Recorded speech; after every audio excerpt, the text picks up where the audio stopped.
Well, I'm Ellen Miller. I've lived in Washington for more than 40 years, and I'm the co-founder and executive director of the Sunlight Foundation, and also of two other nonprofits here in Washington, the Center for Responsive Politics and Public Campaign.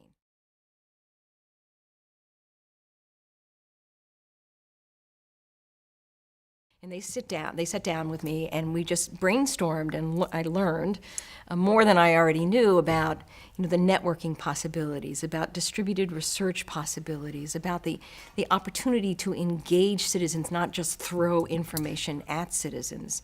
And in April of 2006, the Sunlight Foundation was born. Online, with hardly a piece of paper behind it. The main focus has always been digitization of data, building tools to enhance the citizens' and journalists' access to that data and to make meaningful connections. One of our major activities has also been to change public policy around the accessibility of government data, both in the money, power, and influence field, but also in what does that money buy in Washington or in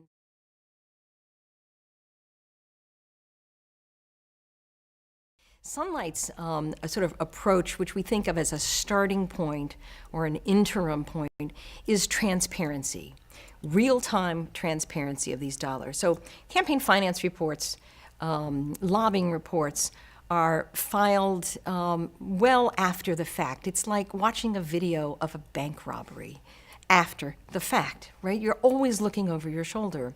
And so the Sunlight Foundation has called for real-time reporting, digital reporting of campaign contributions online, no hesitation, do it on a daily basis, and people then can watch the flow of money and actually say, wow, look at all the money that the super committee members are getting from the finance, insurance, and real estate interest.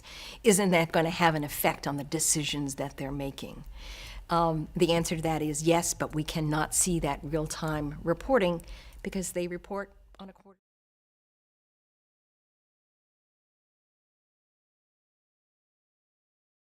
I mean, we are looking at, and that's precisely the words that we use, a cultural change, that public information belongs in the hands of the public, not in government locked up in a file cabinet in the basement. I mean, public information defined today is online information, and as the public becomes more accustomed to ordering a book online at 2 a.m. or making a plane reservation at 6 a.m., they are moving into this world in huge numbers of looking for political information online.